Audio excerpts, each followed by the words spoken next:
بسم اللہ الرحمن الرحیم۔ الحمد للہ نحمده ونستعینه ونستغفره ونؤمن به ونتوکل علیہ ونعوذ باللہ من شرور انفسنا ومن سیئات اعمالنا من يهده الله فلا مضل له ومن يضلله فلا هادي له ونشهد أن لا إله إلا الله وحده لا شريك له ونشهد أن سيدنا وحبيبنا ومولانا محمدا عبده ورسوله صلى الله عليه وعلى آله وأصحابه وسلم أعوذ بالله من الشيطان الرجيم بسم الله الرحمن الرحيم إنا نحن نزلنا الذكر وإنا له لحافظون وقال النبي صلى الله عليه وسلم الصاحب القراءة قرآنی صدق اللہ العظیم۔ جو حضرات نظام بنا رہے ہیں ان سے درخواست ہے آہستہ بات کریں۔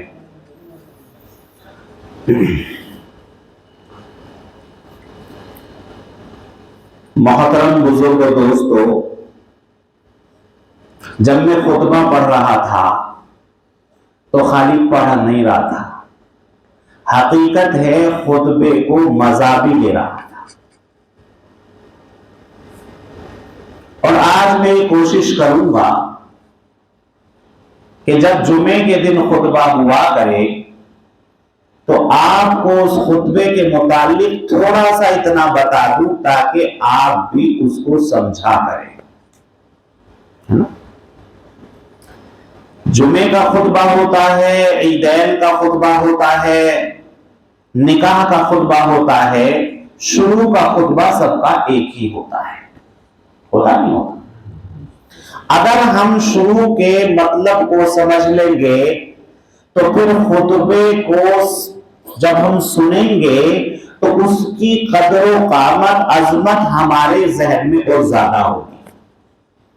تو شروع میں نے کہا الحمدللہ، کہتے ہیں امام صاحب اللہ کی تعریف، کیا کہہ رہے ہیں؟ اللہ کی تعریف۔ تو آپ کے ذہن میں بھی آئے گی بے شک، ہے نا؟ الحمدللہ نحمدہ ونستعینہ ونستغفرہ۔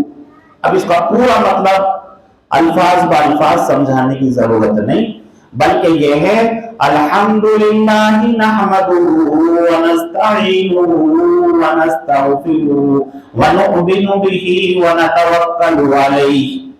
اس میں مفہوم یہ ہے کہ اللہ ہم تیری تعریف بیان کرتے ہیں، تجھی سے استغفار کرتے ہیں، تجھی سے توبہ چاہتے ہیں، تو ہی بڑائی اور تعریف کے لائق ہے، وَنُؤْمِنُ بِهِ وَنَتَوَكَّلُ عَلَيْهِ، اور تجھ پر بھروسہ کرتے ہیں، ہے نا؟ آئی بات سمجھ میں؟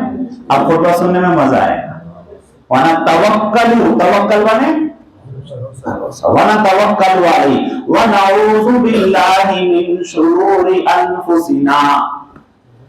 شر، اللہ سے توبہ کر رہے ہیں، شرور انفسنا ومن سیئات اعمالنا، اللہ سیئات برے عمل، اللہ برے عمل سے حفاظت، ومن سیئات اعمالنا، اب یاد رہ جائے گی نا بات، جب اعمالی نہ کہا جا رہا ہے، سیئات مانے برے عمل. وَمِن سَيِّئَاتِ أَعْمَالِنَا مَن يَهْدِهِ اللَّهُ فَلَا مُضِلَّ لَهُ. مطلب ساری دنیا مل کر اگر کسی کو ہدایت دینا چاہے، کیا کہہ رہے ہیں امام صاحب خطبے میں؟ اللہ کے نبی نے کہا ہے، یہ امام صاحب نہیں کہہ رہے، یہ تو اللہ کے نبی کے الفاظ کو خطبے میں پڑھ رہے ہیں، یہ حدیث بیان ہو رہی ہے، یہ امام صاحب نہیں بیان کر رہے، امام صاحب حدیث بیان کر رہے ہیں. مَن يَهْدِهِ اللَّهُ فَلَا مُضِلَّ لَهُ وَمَن يُضْلِلْهُ فَلَا هَادِيَ لَهُ. اگر ساری دنیا مل کر کے کسی کو ہدایت دینا چاہے اور اللہ نہ چاہے تو ہدایت نہیں دے سکتے، اور ساری دنیا مل کر کے کسی کو ہدایت سے روکنا چاہے اور اللہ ہدایت دینا چاہے تو کوئی روک نہیں سکتا.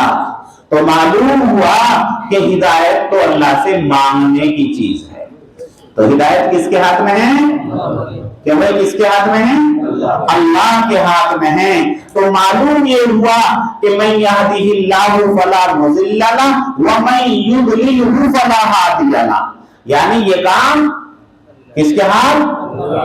اللہ کے ہاتھ میں ہے. تو میری سمجھ میں یہ بات آتی ہے کہ اس کے لیے کوشش کے ساتھ ساتھ اللہ سے مانگنا بھی چاہیے، اے اللہ تو ہدایت دے. اور دنیا میں سب سے اعلیٰ درجے کی چیز کیا ہے؟ ہدایت. بچہ ہے، غلطی کر دی، غلطی کرنے کے بعد پھر غلطی کی. ایک بچہ ہے، اس سے کہا پانی لاؤ، بچے نے پانی کی نہیں سنی، لیکن والد ناراض ہوئے، استاد ناراض ہوئے، بچہ بہت شرمندہ ہوا. اس نے جا کر کے کہا حضرت مجھے معاف کر دیجیے. بچہ رونے لگا، حضرت مجھے معاف کر دیجیے، ابو جی مجھے معاف کر دیجیے، میں نے بہت غلطی کی.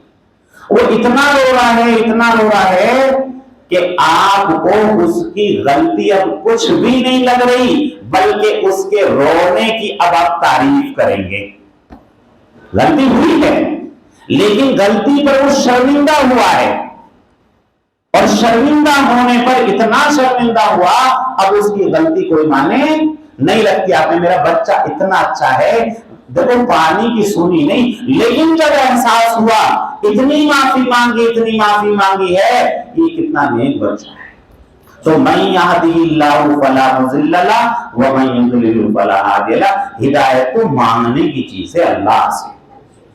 آپ اور میں یہاں جو بیٹھے ہیں یہ معمولی چیز نہیں ہے، یہ معمولی چیز نہیں ہے.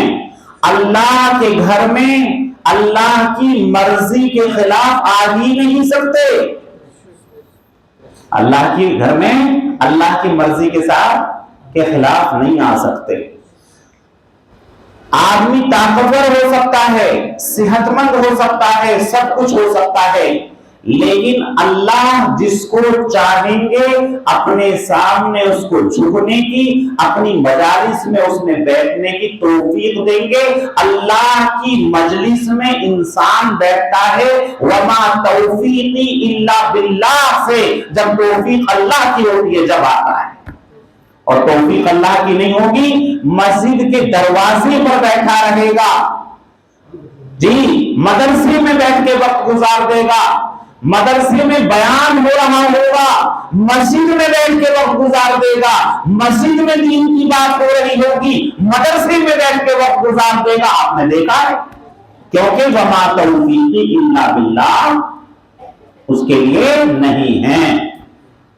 مدرسے میں جلسہ ہوتا ہے، بہت سارے حضرات آتے ہیں، بہت سارے حضرات سفر کر کے آتے ہیں، بہت سارے حضرات ٹک ٹکی لگا کر کے عالم کی بات کو سنتے ہیں، اور اسی جگہ آنے والے حضرات مسجد میں بیٹھ کر اپنی ہی بات کر کے اپنے کو باشعور اور بڑا سمجھ کے گھر پہ واپس چلے جاتے ہیں. وجہ ہوتی ہے اس کے پیچھے اللہ کی طرف سے ان کے لیے ہدایت اور اللہ کی طرف سے ان کے لیے توفیق نہیں ہے. باوجود وہی موجود ہونے کے وہ دین کی بات نہیں سن سکتے. ہوتا ایسا نہیں ہوتا. تو اس لیے اگر ہم دین کی بات سن رہے ہیں تو ہمیں یہ سمجھ میں آنی چاہیے کہ یہ اللہ کی جانب سے میرے لیے انعام ہے، انعام، کیونکہ اللہ نے توفیق دی ہے. اللہ نے یہ توفیق دی ہے اور اللہ چاہ رہے ہیں اور اس پر خوش ہونا چاہیے. ہمارے اکابر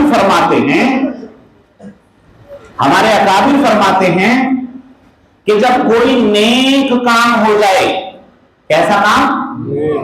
نیک کام ہو جائے، اچھائی ہو جائے، ثواب کا کام ہو جائے، چاہے وہ جیسا عمل ہو، اس پر ہمیں بے پناہ خوش ہونا چاہیے.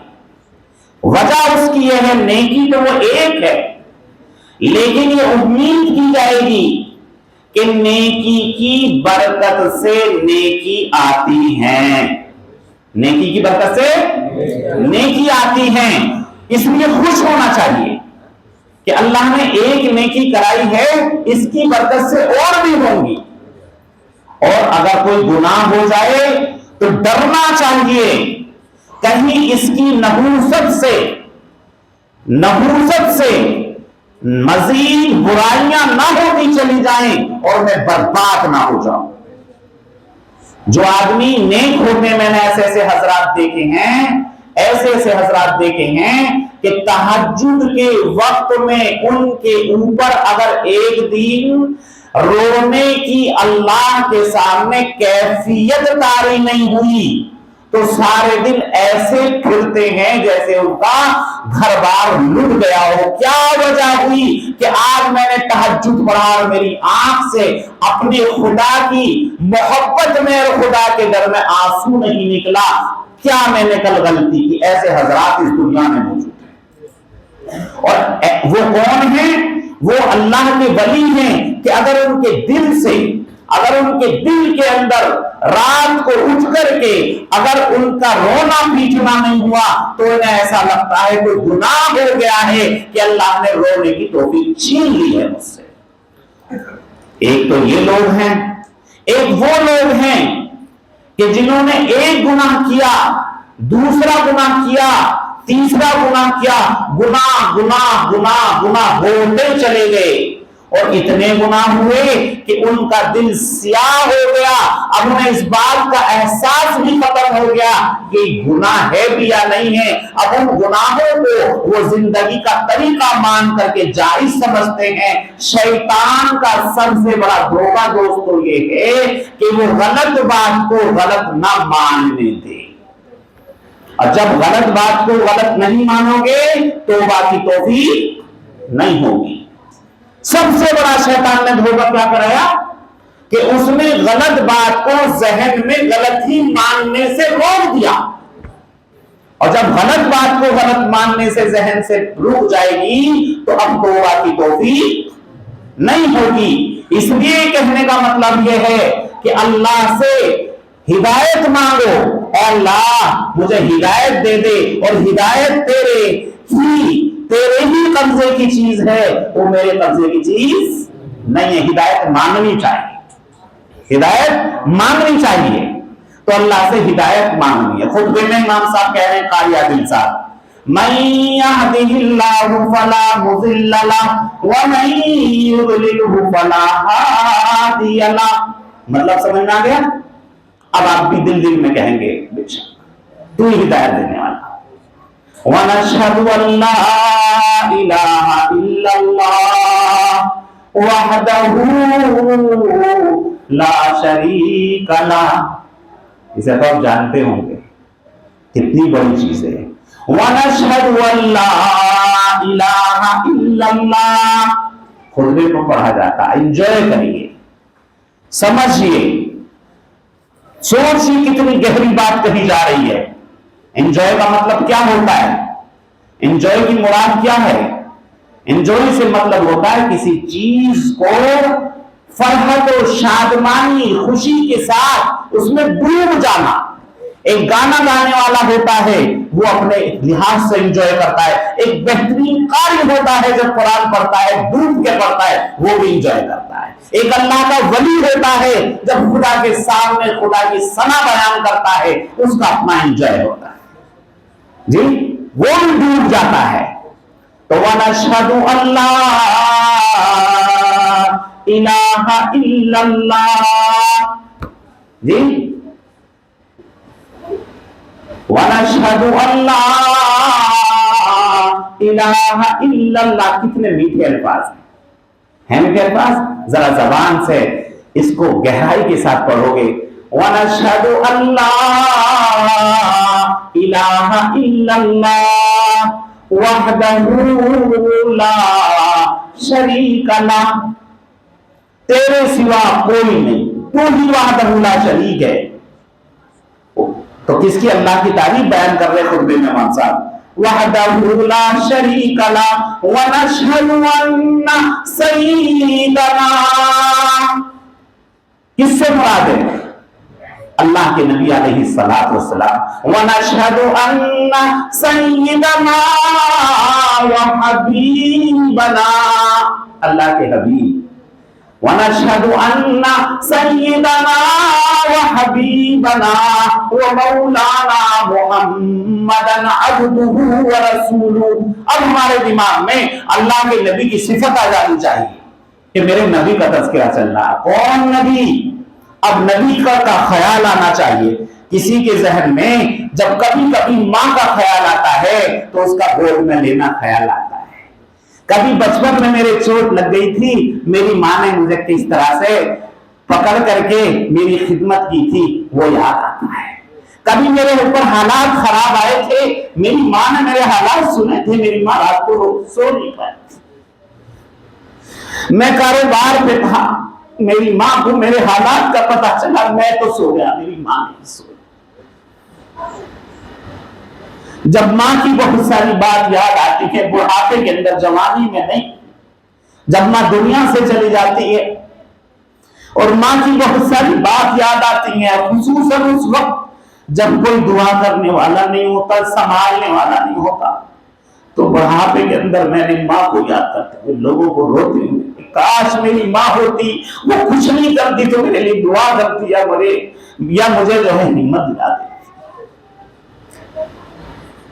وَنَشْهَدُ أَنَّ سَيِّدَنَا وَحَبِيبَنَا وَمَوْلَانَا مُحَمَّدًا عَبْدُهُ وَرَسُولُهُ۔ طائف کا ماحول ہے،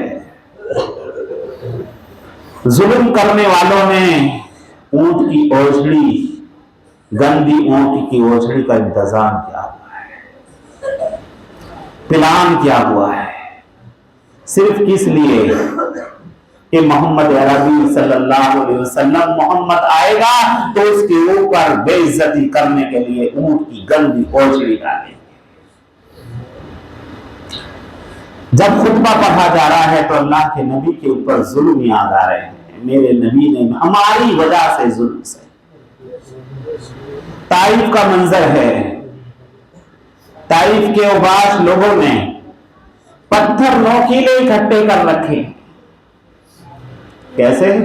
نوکیلے پتھر،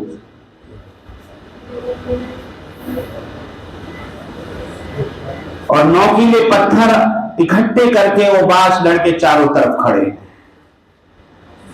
اللہ کے نبی کے ساتھ میں حضرت ابو بکر ہیں، دوسرے صحابی، اوباش لڑکے جانتے ہیں کہ اگر نبی کو پتھر لگے گا تو نبی کو نہیں لگے گا، صحابہ کو تکلیف پہنچے گی، نبی کے پتھر لگے گا تو صحابہ کا دل چھلنی ہو جائے گا، اس لیے نبی کو پتھر مارنے کی کوشش کرتے ہیں، سامنے سے حضرت ابو بکر آ جاتے ہیں، اب نہیں مارتے ہیں کیونکہ جانتے ہیں کہ نبی کو اگر پتھر لگے گا تو تکلیف ابو بکر کو ہوگی، اور ابو بکر کے جب تک پتھر لگے گا تو ابو بکر کو خوشی ہوگی، کیونکہ ان کو توڑنا ہے، ان کو تکلیف دینی ہے۔ جب خطبے میں نبی کا ذکر آئے گا اور نبی سے ہمیں محبت ہوگی اور ہم نے نبی کے واقعے پڑھے ہوں گے، تو جب امام کہے گا وَأَشْهَدُ أَن لَا إِلَٰهَ إِلَّا اللَّهُ، جب کہا جائے گا سیدنا و مولانا و حبیبنا محمد عبدہ و رسولہ، تو ایک متقی آدمی جو ہوگا اس کے دل کے اندر محبت کے اندر خطبہ امام پڑھ رہا ہوگا اور وہ جنے کہاں کہاں کھویا ہوا ہوگا، وہ نبی کی کیا کیا بات یاد کر رہا ہوگا، خطبے کا تصور کر رہا ہوگا، میرے نبی کا نام آ رہا ہے، جی اس محسن کا نام آ رہا ہے کہ جس محسن نے ہمارے لیے سب کچھ برداشت کیا۔ سیدنا و مولانا محمد عبدہ و رسولہ، یہاں تک خطبہ عام طور پہ سب پڑھتے ہیں۔ اس کے بعد میں نے ایک آیت پڑھی، وہ آج کی محفل سے متعلق ہے، اِنَّا نَحْنُ نَزَّلْنَا الذِّكْرَ وَإِنَّا لَهُ لَحَافِظُونَ، یہ ذکر قرآن یعنی قرآن پاک، اللہ تعالیٰ کیا کہتے ہیں؟ کیوں بھائی بات سننے ادھر، نوجوان لڑکے بات سننے ادھر، کیا کہہ رہے ہیں اللہ تعالیٰ کہ یہ ذکر قرآن، یہ قرآن مجید ہم نے نازل کیا اور اس کی حفاظت بھی ہم خود کریں۔ کتنا عرصہ ہو گیا قرآن نازل ہوئے بھی، آج تک ایک حرف کی کمی نہ آ سکی، ایک اعراب زبر زیر کی کمی نہ آ سکی۔ اللہ نے نظام بنا دیا، اللہ ہم خوش نصیب ہیں، ساری دنیا مل کر کے اگر یہ چاہے کہ ہم اللہ کے سامنے سجدہ نہ کریں تو اللہ کی ذات پہ کوئی فرق پڑنے والا نہیں ہے، فائدہ ہمارا ہے۔ ساری دنیا مل کے چاہے ہم اللہ کو تسلیم نہ کریں تو نقصان ہمارا ہے، اللہ کا کوئی نقصان نہیں۔ آپ ڈاکٹر صاحب کی دکان پہ گئے اور وہاں سے دوائی لیا، ڈاکٹر صاحب نے آپ کی صحت کو دیکھتے ہوئے جو بھی دوائی متعین کی وہ آپ کو دے دی۔ اب آپ گھر آ کر کے دوائی نہیں کھا رہے، دوائی ایک طرف رکھ دی، ڈاکٹر صاحب کا نقصان، آپ کا نقصان مریض کا ہوگا۔ اللہ نے اپنے نبی علیہ السلام کو بھیجا اور انسان بنا کر کے بھیجا، فرشتہ نہیں بنایا، جنات نہیں بنایا۔ کل کو یہ نہ کہہ دے غیر کا آدمی، کل کو یہ نہ کہہ دے فلاں جگہ کا آدمی، کل کو یہ نہ کہہ دے ہاپوڑ کا آدمی، علاقے کا آدمی، یہ نہ کہہ دے کسی بھی خطے کا آدمی، یہ نہ کہہ دے کہ ہم کیسے کرتے، وہ تو فرشتے تھے۔ اس لیے اللہ تعالیٰ نے انسانوں میں انسان نبی بھیجا اور کہہ بھی دیا انما انا بشر مثلکم یوحی الی، انسان بھیجا، بشر بھیجا اور اس کے ساتھ وہ ساری چیزیں لگائی۔ اچھا آپ میرا ساتھ دو تھوڑا سا، یہ بتائیے کوئی اس دنیا میں ایک بچہ پیدا ہوا، کوئی بھی ایک بچہ پیدا ہوا، پیدا ہونے کے بعد جب اس نے ہوش سنبھالا تو ایسی کون سا عمل ہو سکتا ہے جو اس بچے کو احساس کرائے اپنی پیدائش کا؟ ایسا کون سا غم ہو سکتا ہے بڑے ہو کر کہ وہ یہ سوچے کہ میری پیدائش کے وقت ہی ایسا ہو گیا؟ وہ ایک چیز ہو سکتی ہے کہ اس نے اپنے باپ کا سایہ اپنی پیدائش سے پہلے ہی کھو دیا ہو، بچہ ماں کے نسب میں تھا اور باپ کا انتقال پہلے ہی ہو گیا تھا، بچہ بعد میں ہو رہا ہے، یہ چیز ہو سکتی ہے نا؟ ہو سکتی نہیں۔ دوسرا کیا ہو سکتا ہے کہ بچہ پیدا ہوا اور ماں کا پرورش نہیں پائی بچے نے اور ماں کا انتقال ہو گیا۔ اب بچے کو احساس ہو سکتا ہے، اس بچے کو احساس ہو سکتا ہے دنیا میں پیدا ہوا تو باپ نہیں تھا، پیدا ہونے کے بعد ماں ہی رہی، اب اس گھر میں جو سب سے زیادہ مجھ سے پیار کرتا تھا میرے تھوڑے ہی دن وہ بھی چلا گیا۔ سوچے گا اب ہم میں سے کسی کے ساتھ یہی چیز ہو سکتی ہے۔ اس کے بعد بڑا ہوا تو ظلم و زیادتی شروع ہو گئی، گھر والوں نے ظلم کرنا شروع کر دیا، خاندان والوں نے شروع کر دیا، اور اتنا کر دیا کہ اپنے گھر کو چھوڑ کے جانا پڑا۔ اور اتنا کیا، چچا نے کیا، تائے نے کیا، خاندان نے کیا، اتنا ظلم کیا۔ ارے ایک مرتبہ تو یہاں تک کیا کہ میرے نبی علیہ السلام طواف کرنا چاہتے تھے، ابو جہل آیا اور اس نے اللہ کے نبی علیہ السلام کا گریبان پکڑا اور کھینچتا ہوا لے گیا۔ سامنے سے سفیان آ گیا اور آپ صلی اللہ علیہ وسلم کے گریبان کو پکڑ کے کھینچتے ہوئے لے گیا، اور اللہ کے نبی کو کعبۃ اللہ کی زیارت نہیں کرنی۔ میرے نبی نے روتے ہوئے ایک بات کہی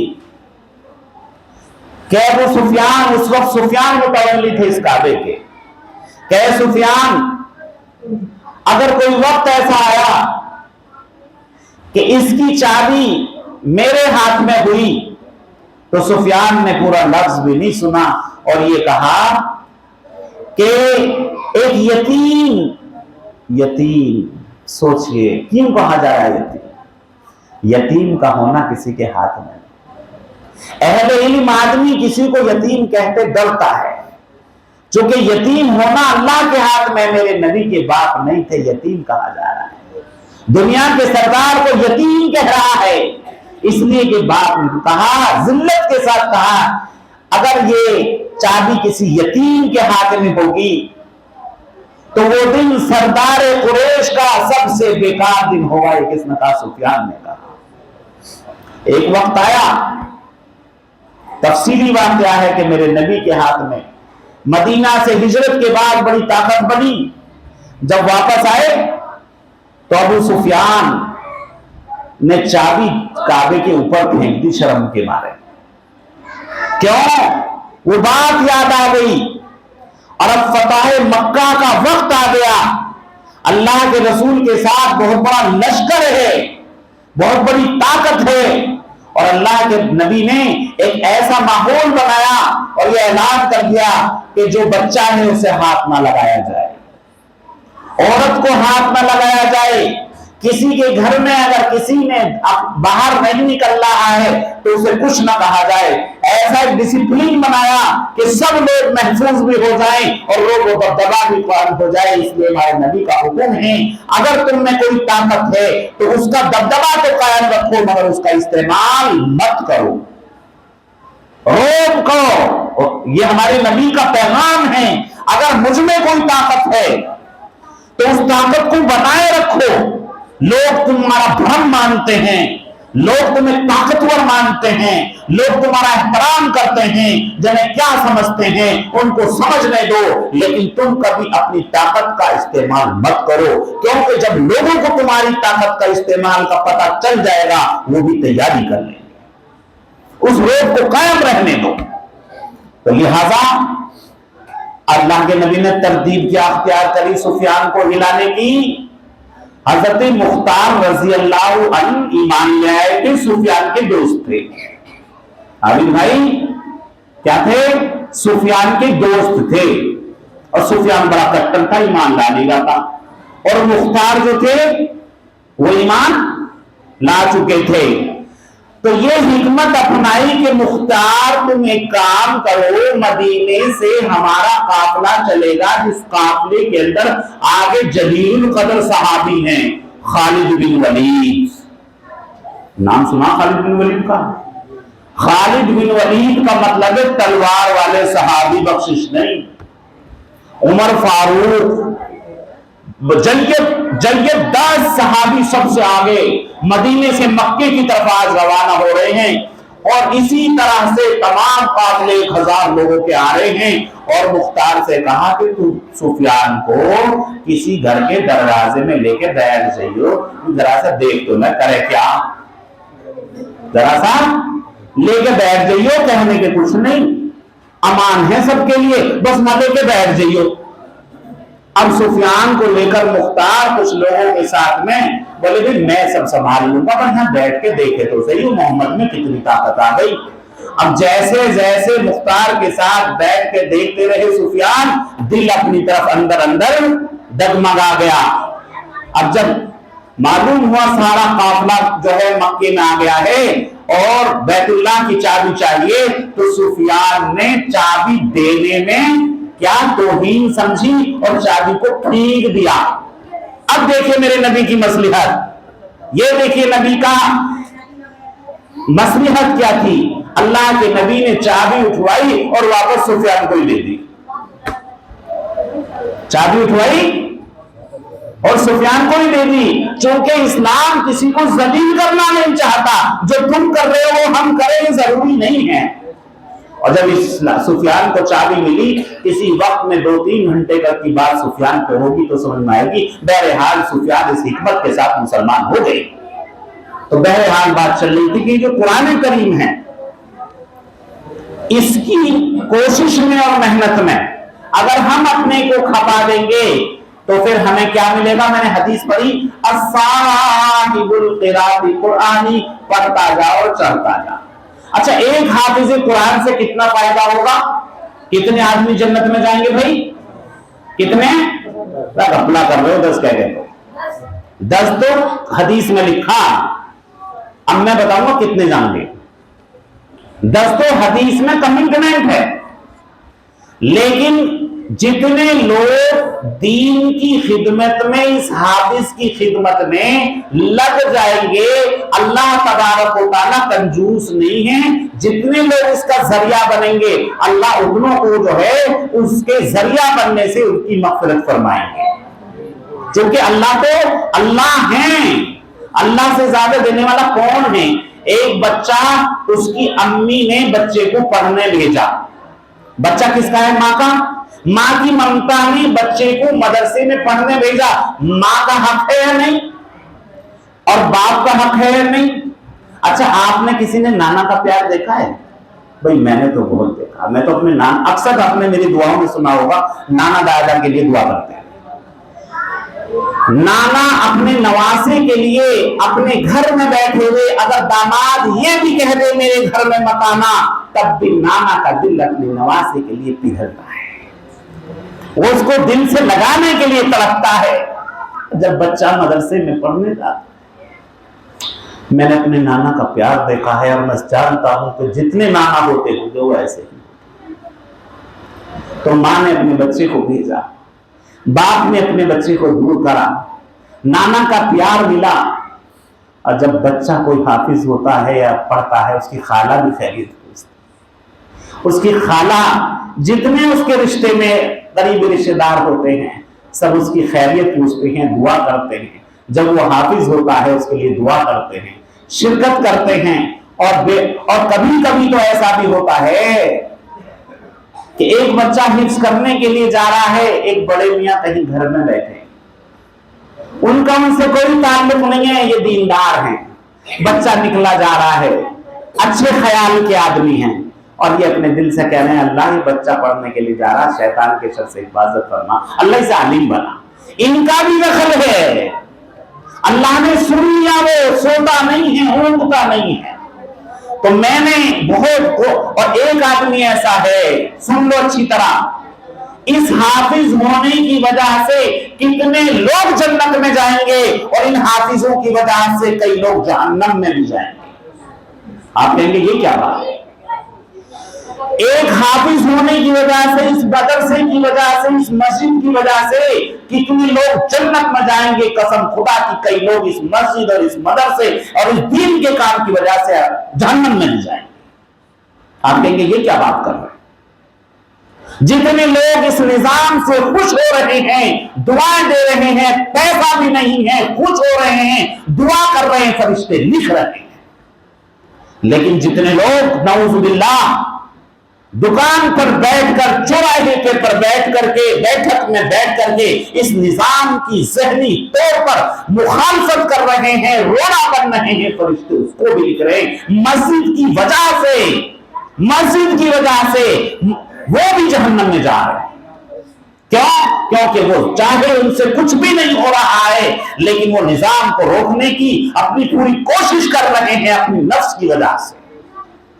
تو جو لوگ صرف دعا بھی نہیں دیتے ہیں، صرف کھڑے ہو جاتے ہیں، صرف خوش ہو جاتے ہیں، فرشتے ان کے اس عمل کو لکھ لیتے ہیں. اور جتنے لوگ ان چیزوں کا ذریعہ روڑا بننے کی کوشش کرتے ہیں تو ایسا نہیں کہ فرشتے ان کے عمل کو لکھتے نہ ہوں گے.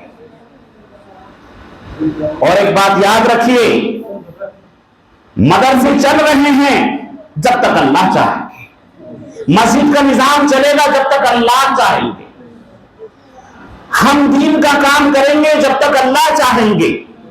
اور جب ہم نہیں چاہیں گے اور اللہ چاہیں گے، اللہ ہمارا کام پکڑ کے باہر کر دیں گے. اللہ ایسے لوگوں کو ہدایت دے دیں گے جن کے بارے میں آپ نے سوچا بھی نہیں ہوگا، وہ کھڑے ہو جائیں.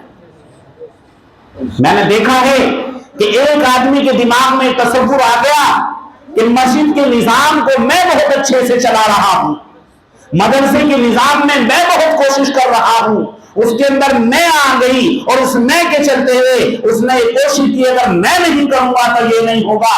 اور اس لیے وہ مخالفت میں خود ہی شروع ہو گیا. اب تک کر رہا تھا، اب رونا بننے لگا. وہ اس نے نہیں کیا.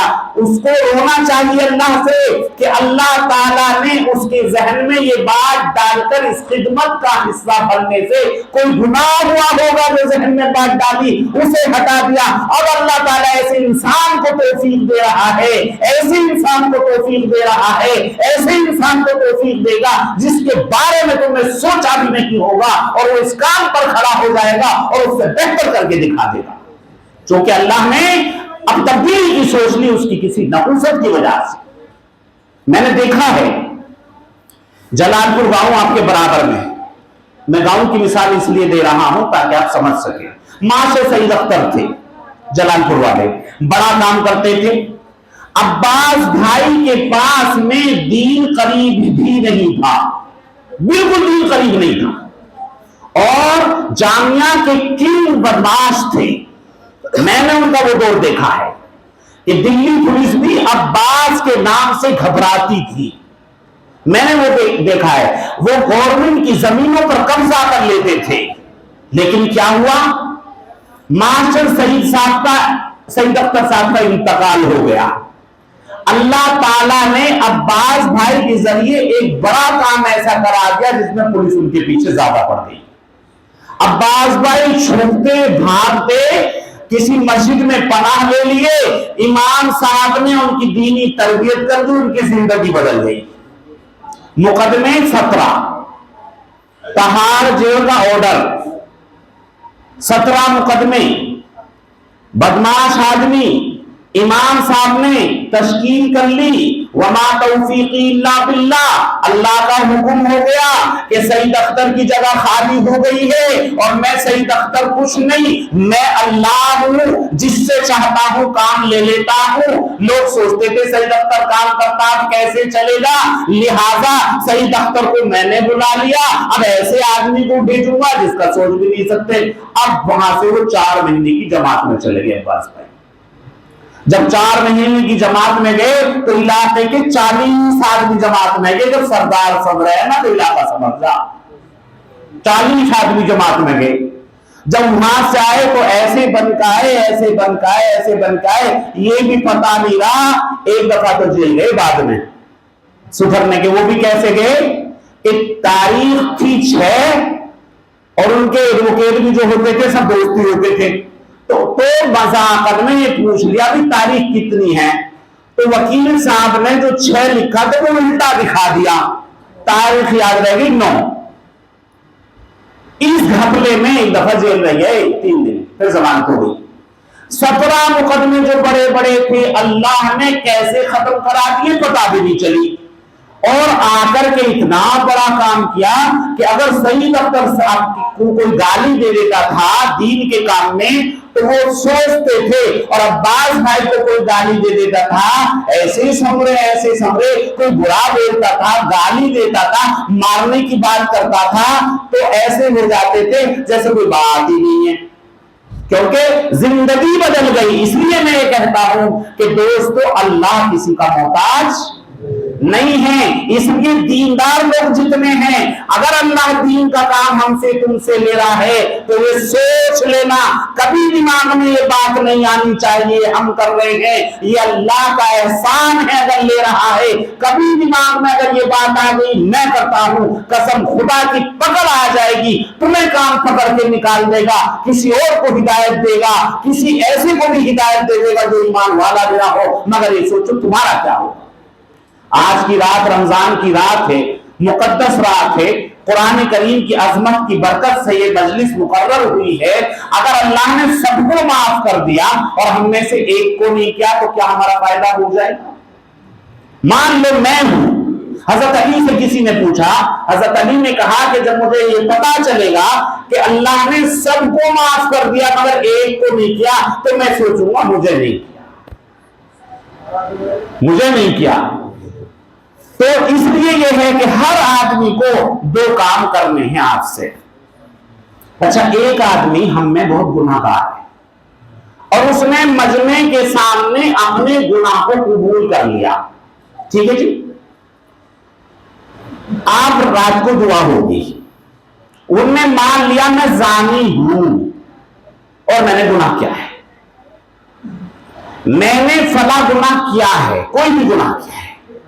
تو جو آدمی گناہ کرتا ہے چاہے لوگوں کو پتا ہو یا نہ ہو, جب بھی کہیں کسی بزرگ کی مجلس میں دل پگھلے گا تو اپنے لیے دعا کرے گا نہیں کرے گا؟ بتاؤ. اس کے دماغ میں جب سب رو رہے ہوں گے وہ بھی رو رہا ہوگا تو وہی بات ٹکرائے گی, اللہ کو معاف, اللہ میں ظالم ہوں تو مجھے معاف کر دے. وہ کسی سے کہے گا نہیں, لیکن جتنے لوگوں نے اس کے گناہ پر تبصرے کیے تھے بیٹھ کر کے, کیا وہ جانتے ہیں کہ ہمارے نامہ اعمال میں لکھا ہوا گناہ موجود ہے؟ کیا وہ توبہ کریں گے؟ چونکہ وہ تو گناہ ہی نہیں جانتے ہیں گناہ. تذکرہ کرنے والا, دوسرے کی برائی کرنے والا مسجد میں بیٹھ کے کہہ رہا ہوں, شیطان نے اس کے دماغ میں یہ بات تصور کر دی کہ یہ گناہ ہے ہی نہیں اور صبح سے شام تک برائی کر رہے بہن بیٹی کی. اب وہ تو معاف ہو جائے گا چونکہ رو کے جہاں بھی موقع ملے گا توبہ اللہ کرے گا, اللہ میں نے گناہ کیا ہے اپنی ماں کے ساتھ, اللہ میں نے گناہ کیا ہے اپنے باپ کے ساتھ. اور وہ جو محلے کا بیٹھا والا آدمی ہے وہ 6 سال تک قصہ سنا رہا کہ فلاں کا جو بیٹا اس نے اپنے باپ کو بہت مارا,